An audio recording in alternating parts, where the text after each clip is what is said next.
Oh, okay.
Hope all is well, doing your thing. Sorry. I'm starting a little garden sesh. Begins with some clones. I have to transplant a seedling as well.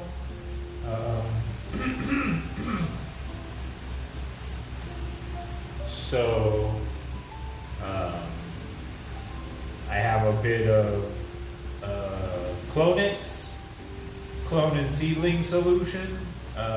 40 milliliters to 1 gallon of water.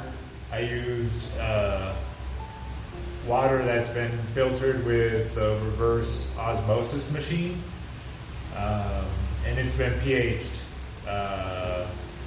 It actually pH'd itself to 5.8, which is a good range for early plant starts that have just rooted. There's a range of 0.5 in the ionic salts. So, a good example, my buddy and I have been using potassium bicarbonate as a preventive treatment for powdery mildew. And the plant can use potassium bicarbonate as a manner to uptake that as food, but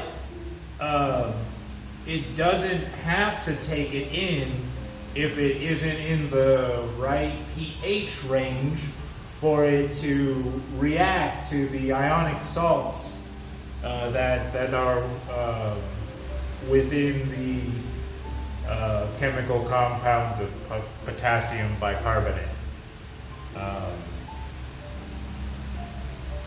So, like my buddy will sometimes he'll just he'll pH it so that it could also be taken in as a foliar spray for food. And like when I'm treating young plants and I don't want them to have that as a food, I don't pH it, and it'll just be a foliar spray as a preventive treatment that won't be taken in as food. By the time that the plant works with it, most of what has not been taken in evaporates from exposure to the light and stuff, airflow.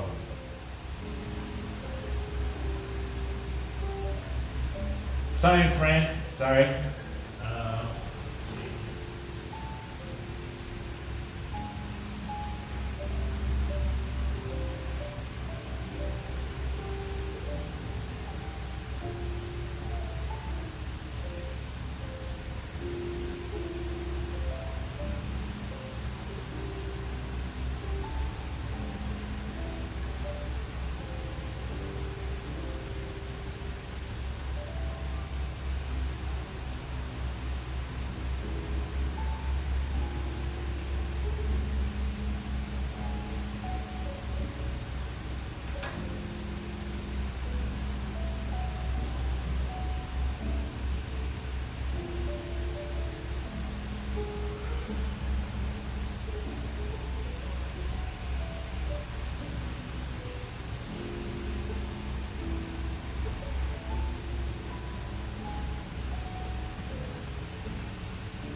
Oh no, don't do that. Doing something different this round. Well, now that'll be the fucking the tester, the control.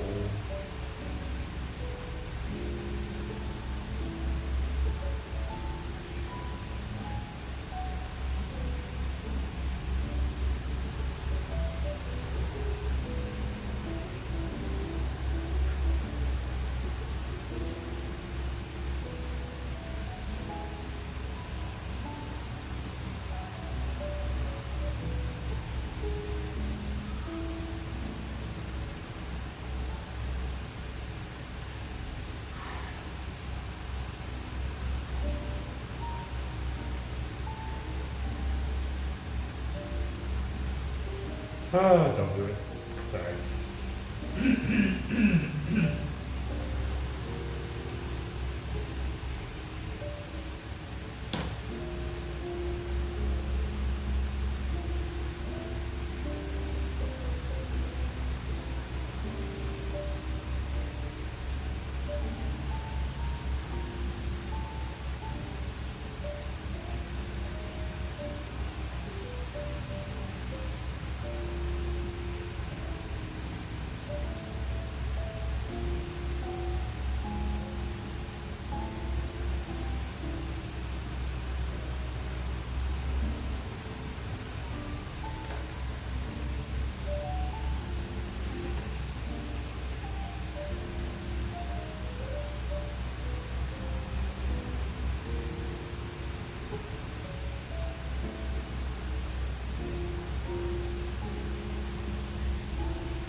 Hey, what's up?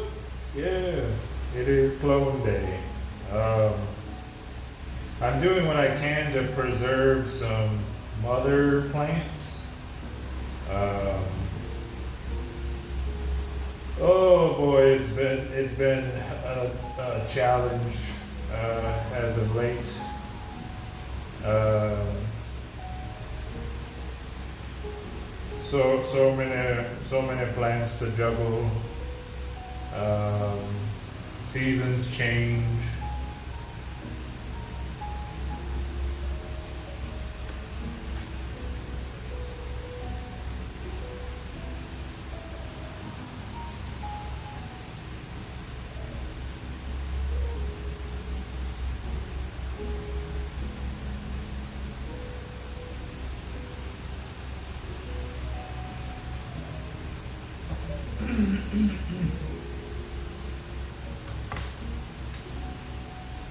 Oh yeah. Uh, we've had several false blooms this year, in which the weather uh, effectively is emulating the prior spring season during fall. Several of the plants in the outdoors, the trees have blossomed a second time, giving off pollen. Actually, it's a second false bloom, so it's a third time with blossoms and pollen being cast everywhere.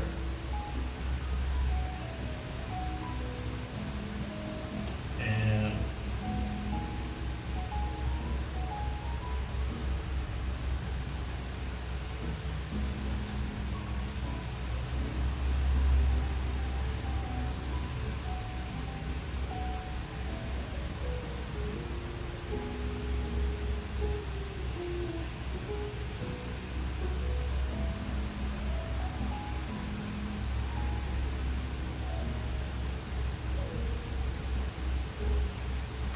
oh,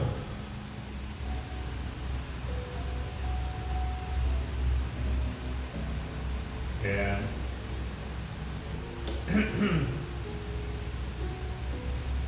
We've been. What's the weather like there? Uh, I'm in the southwestern desert. Um, we're in what is considered the riparian climate. Um, Plains and rivers in the valley, fields, low-bearing grass, high heat during the summer, moderate temperatures even during winter. Um, it was only recently that we had a couple of days where it dropped below freezing. And the rainfall was a lot this year, but it's not as moderate as it would be in other areas.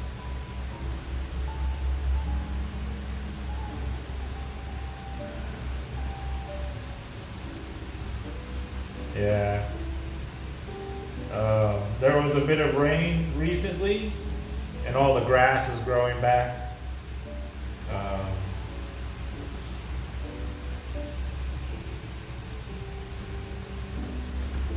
oh, yes.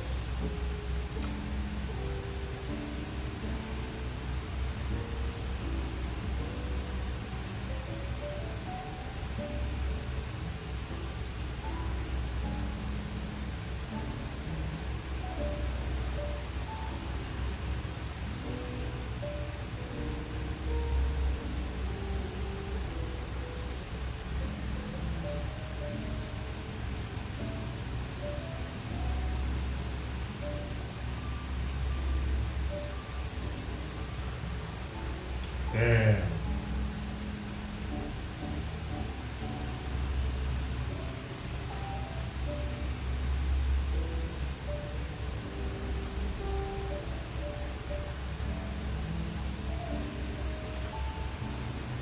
Oh man, upstate, yeah, close to the near opposite of where I reside. Oh Y'all been getting some of that stuff? Yeah. I feel that. Damn.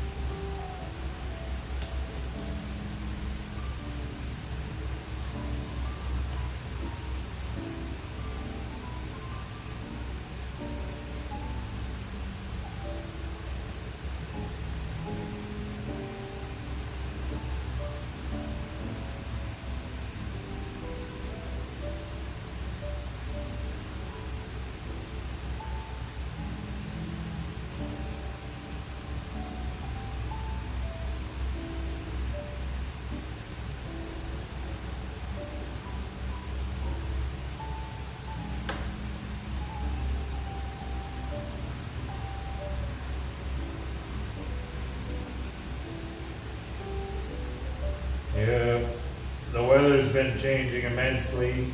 Ah,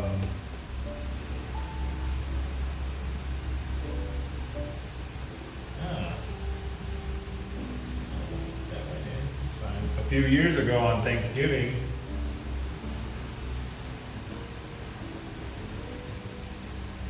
there we go. It snowed, and while we were streaming on Thanksgiving, cooking turkey, we looked out the window and the snowfall hit so quickly, and my trees were not prepared for that change in the weather that one of them totally collapsed on itself.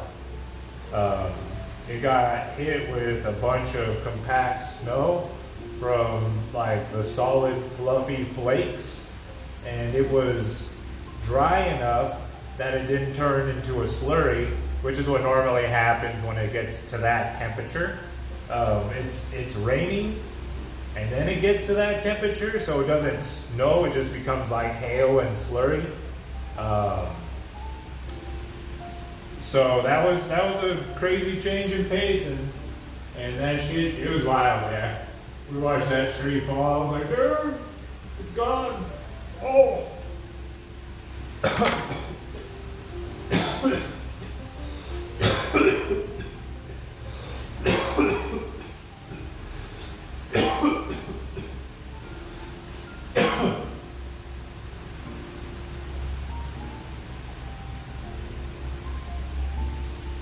Oh, sorry.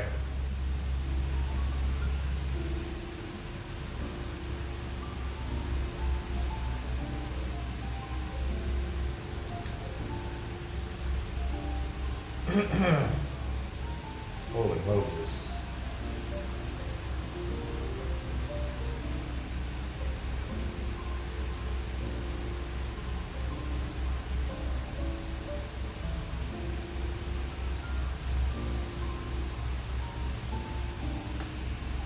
Oh, I did it again. Well, stop. Sorry. This specimen in particular is sensitive. I'm trying to save this cultivar, which is really favored right now by the group.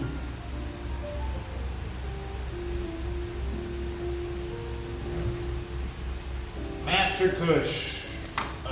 But this mama is older and tired. That's why she's so damn tall.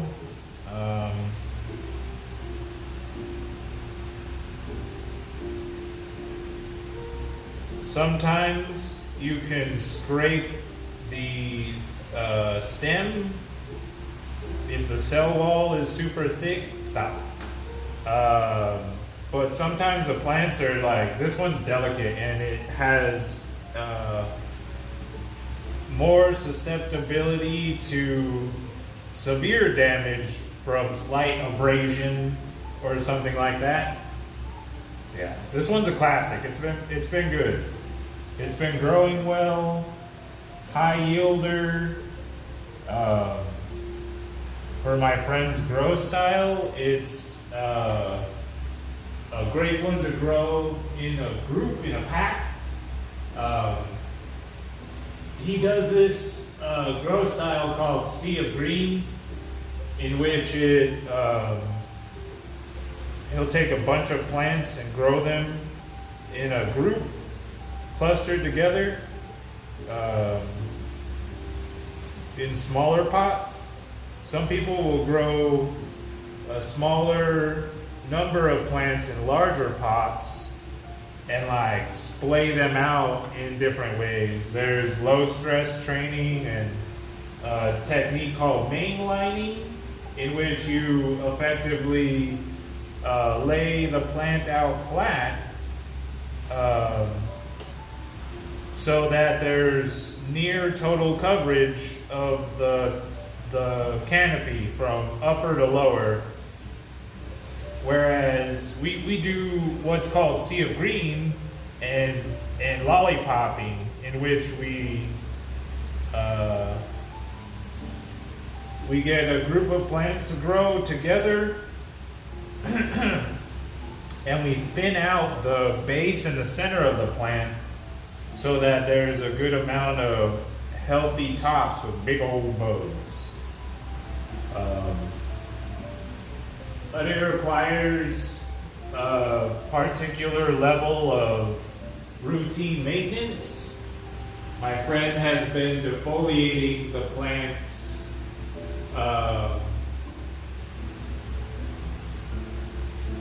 like at least 3 to 4 times before the plant is finished.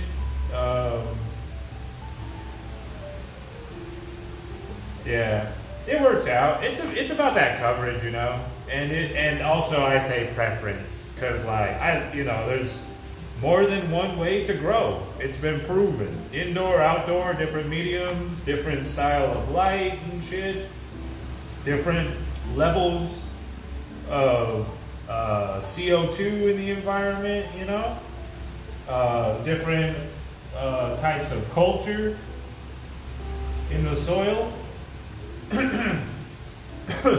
It isn't one of those plants that's like exclusive to a particular environment, you know?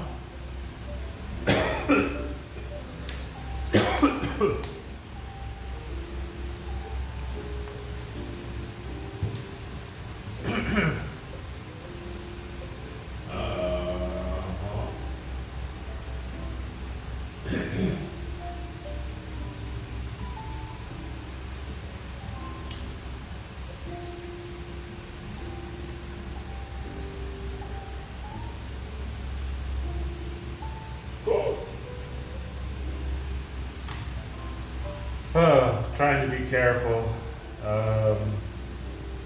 I burnt my thumb on the holidays pretty bad.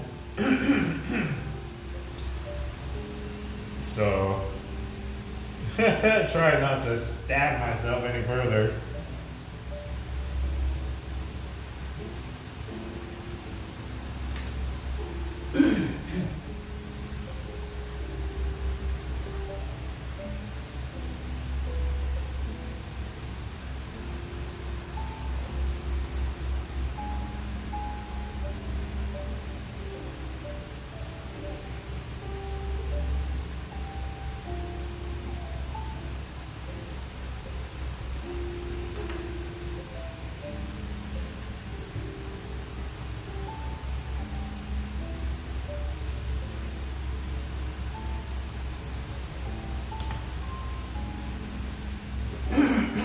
Yep, I fried my thumb. Yeah, I was frying bread in avocado oil, and it was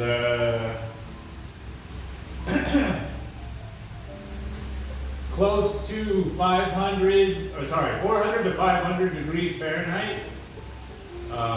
I dropped the dough into the oil and it splashed on the back of my thumb and melted like half of the layers of skin. And the skin on my hand is still healing. I've been using aloe vera to keep it moisturized and kind of protect it from infection. I'm a gardener, so I'm in the dirt and outside all the time, so it's been pretty good so far. No severe infection or anything.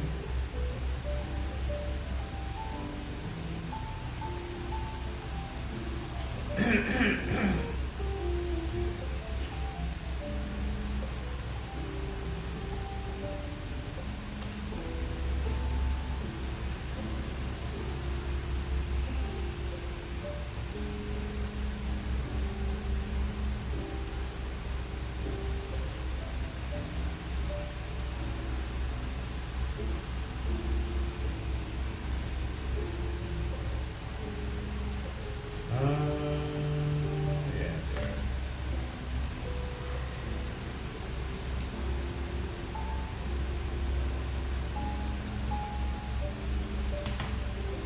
Oh.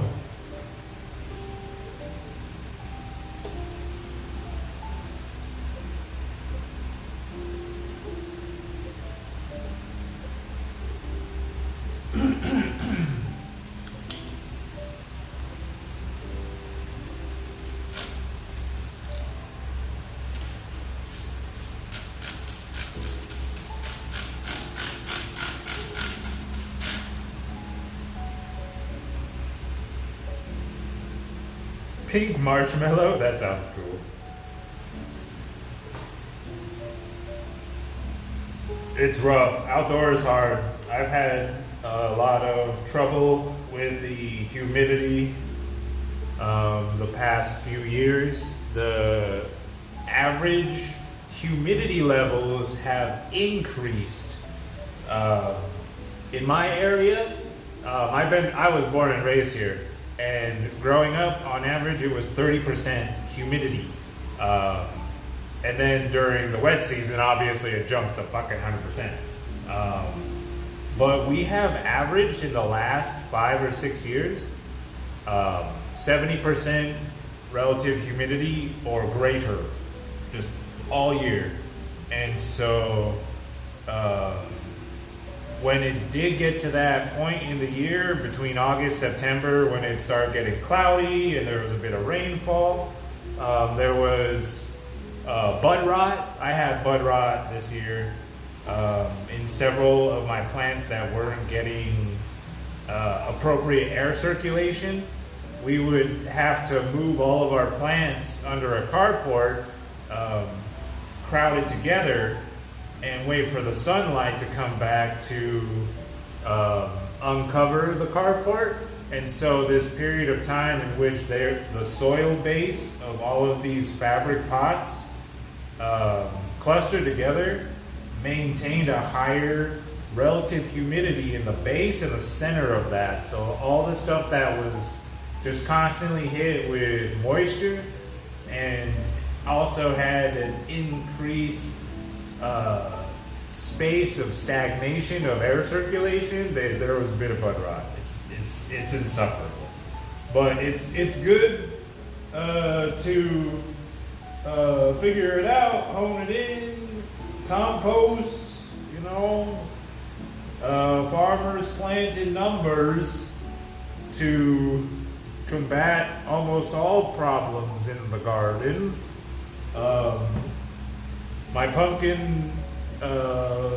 My local pumpkin farm had this big old mural since I was a kid talking about planting the seeds in threes. One for the soil, one for the birds, and one just in case, you know? I had some great plants outdoors, and I had some plants that did not do well at all. It was rough. Third time's the charm. Yep. You never know unless you try, I always say.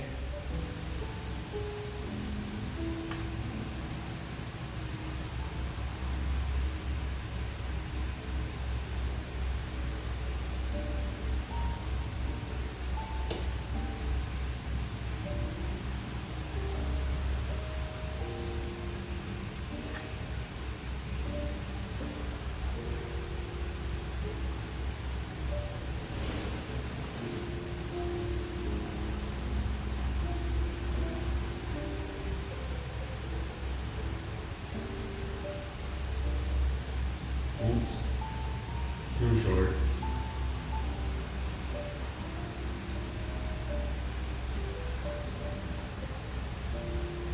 Come on, boss.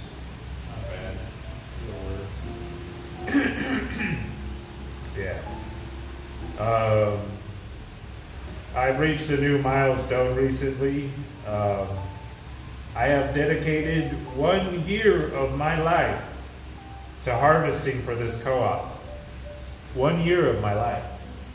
It's just nothing but days of trimming, waking up and harvest.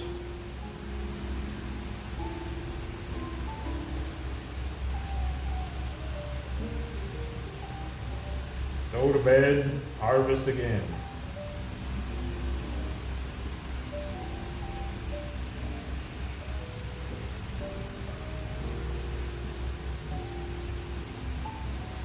Oh yeah.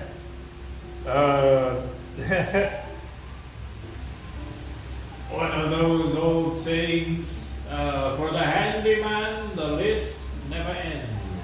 Oy, oy, oy, oy, oy.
I like how that felt.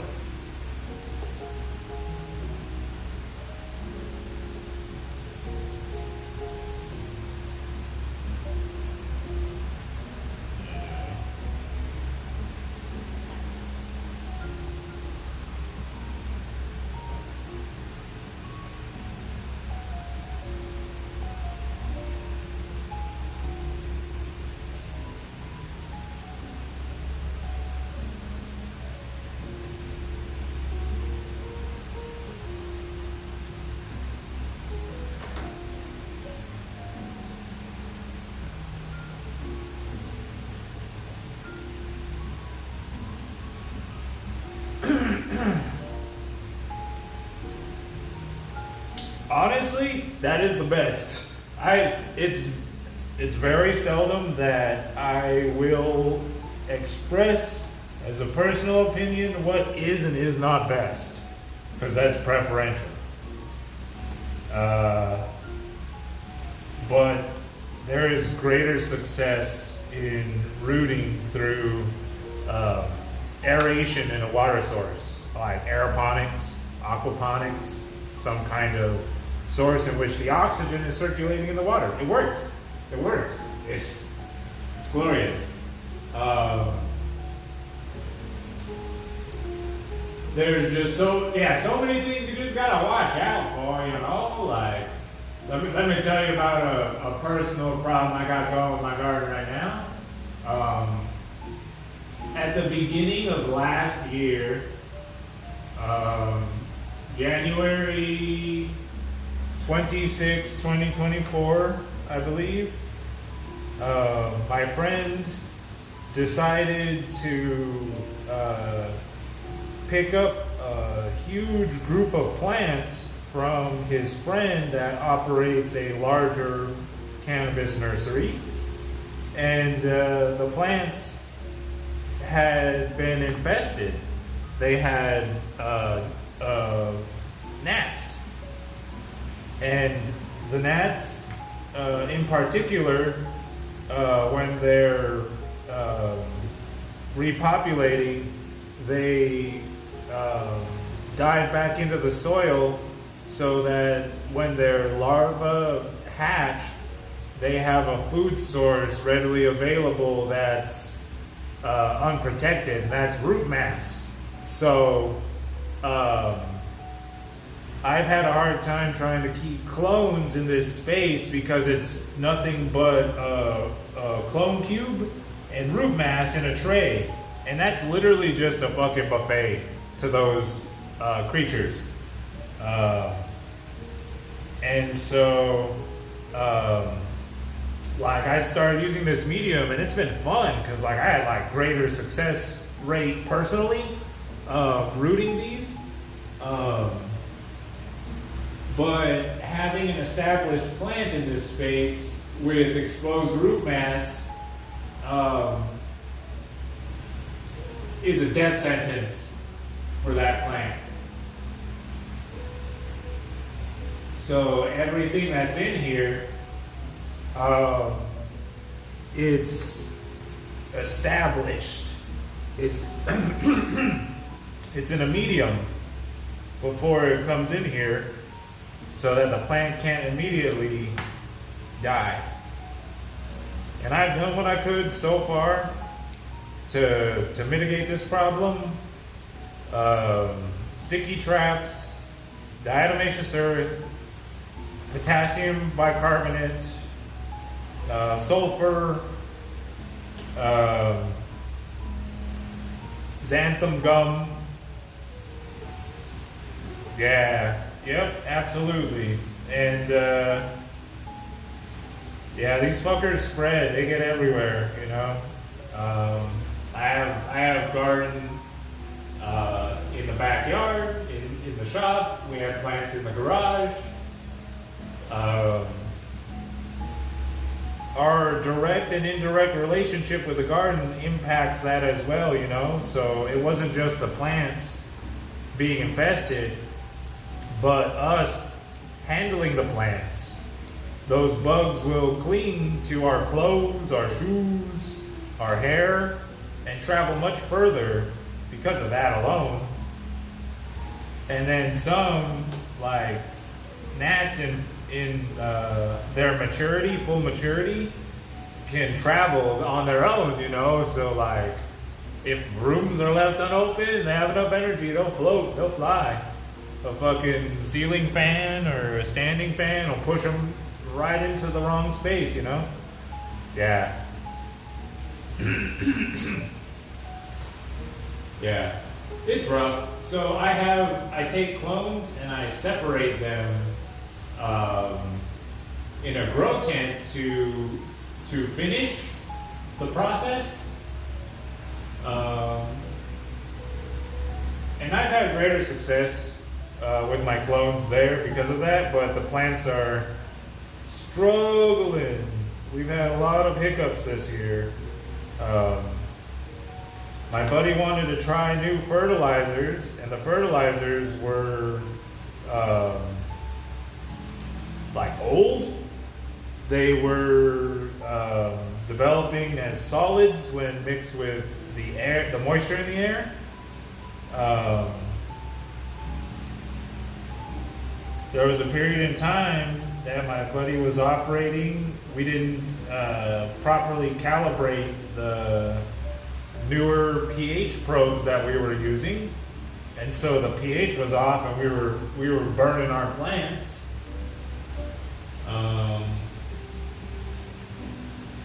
My buddy was using a Blue Lab combo meter, and it died out, and we weren't able to find a good quality one at a fair rate for a little bit. But that's about sorted. Our water sources are changing, so we went back to reverse osmosis filtration to help combat several issues.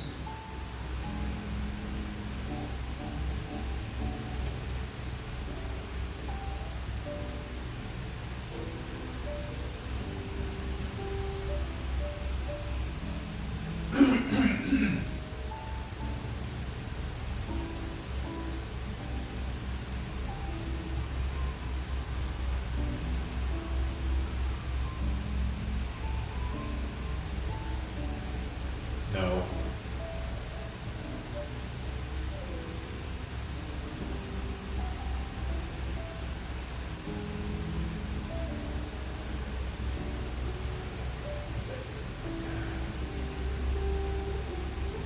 Oh yes, it's just hard because of expenses.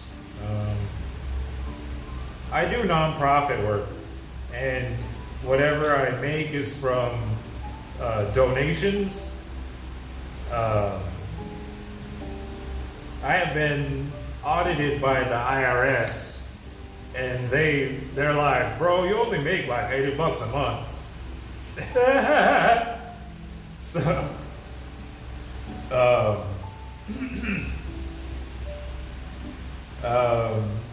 a lot of this is funded through the other people in my co-op. And I've been trying to combat waste, excess expenses and shit. And so I've done a lot personally to save money and stay on track with a personal budget, if you will. It was so hard this year. The last 2 years, our expenses skyrocketed. Like here, we get charged in electricity by the kilowatt hour, and they do this thing where you're charged a different rate during peak hours, and you can choose when peak hours are for your home. And so as an example, it could be 9 cents per kilowatt hour off peak hours, and during peak hours it could be 36 cents per kilowatt hour. And realistically, it's more likely somewhere between 36 cents to $1, and then quadruple that during peak hours. And so the last 2 years, my friend has run multiple swamp coolers and an AC unit for the home, and several inline fans and LEDs during peak hours. So the cost of electricity alone skyrocketed. The use of reverse osmosis filtration, you have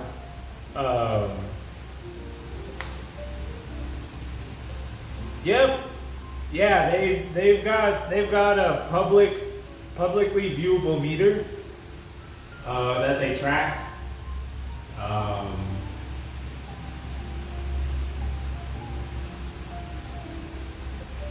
And like, you know, like we pay for it, and we're legit. So like that's one thing, but it's just the price went up like crazy, and the expenses went up like crazy.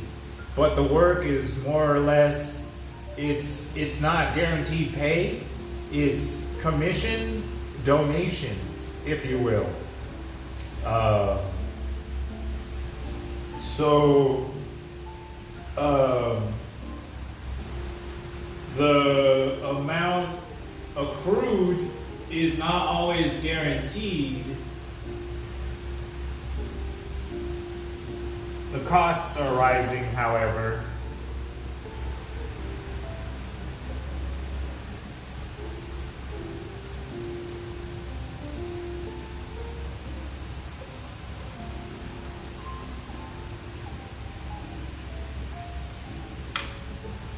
Yeah.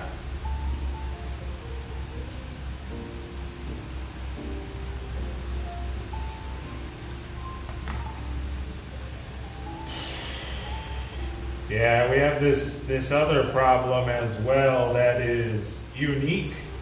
I'm in I'm in an area that's at high risk of wildfires, and so the power company, for us it's Southern California Edison. They had equipment in the middle of nowhere that caused several fires, and so they got approval from the government to shut off the power if there is risk of a fire occurring due to high winds and high heat. And so at least 2 days a year, up to a week, the power is shut off because of the high winds. So we've compensated with a generator to keep the power on for the plants, because when the power shuts off erratically, it could stress out flowering plants and cause them to develop male parts and self-pollinate themselves and develop seeds. It's happened before.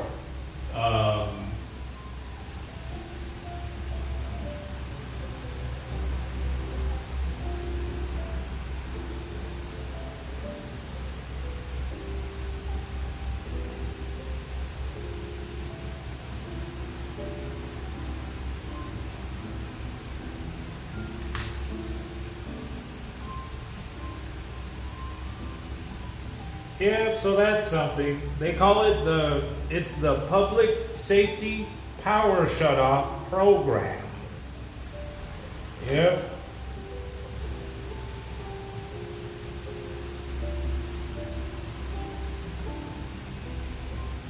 I am near an area that is extremely popular for all of the bullshit occurring.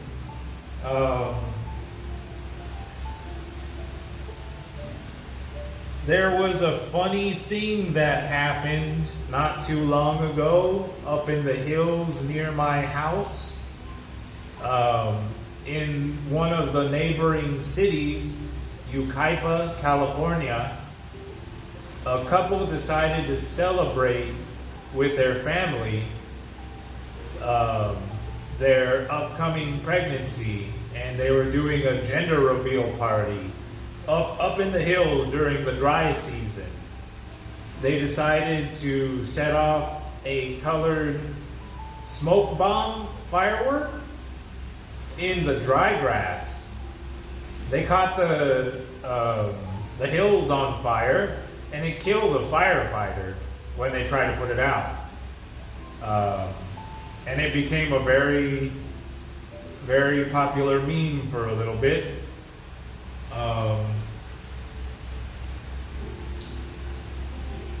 Yeah.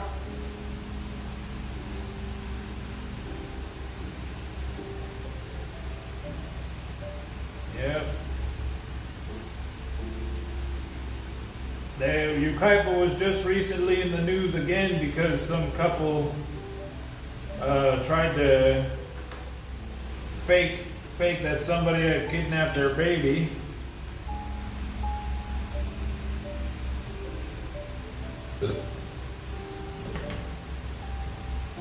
in between those two incidents,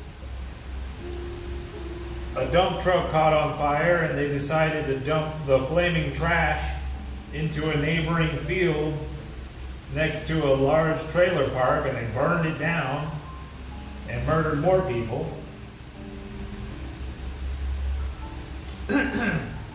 World is a crazy place. Yeah, sorry. Local random wild news. Yep. Nearby is another city where they got the inspiration for the TV show My Name is Earl.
Dope.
Not bad. Not bad.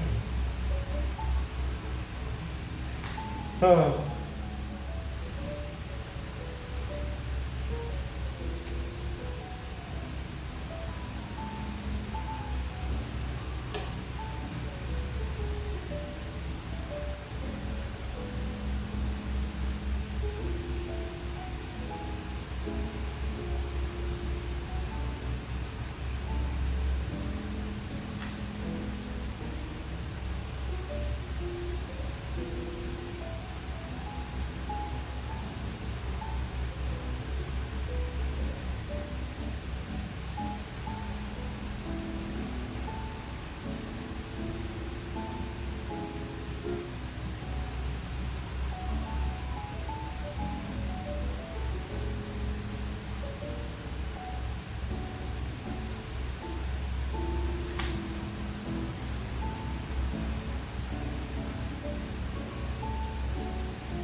Damn. Come on, man. I just want a solid cut. Here. Here. That looks pretty good.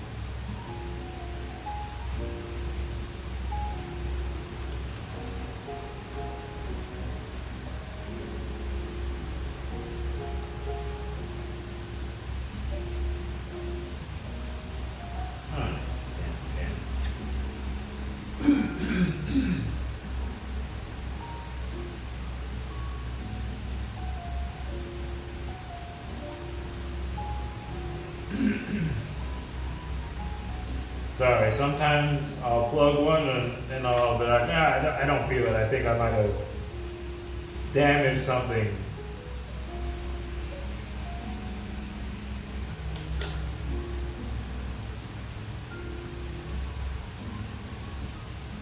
There we go. Much better, much better. Okay, we're good.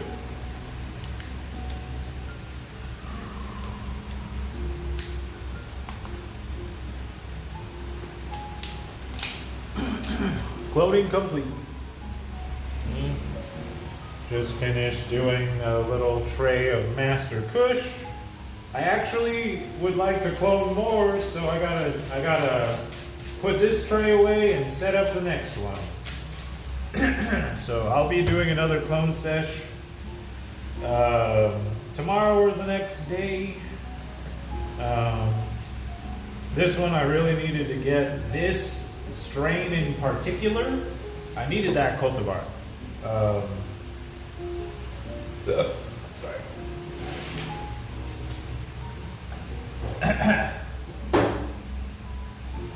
We'll see how this goes. We'll see how this goes.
I do need to transplant this seedling as well.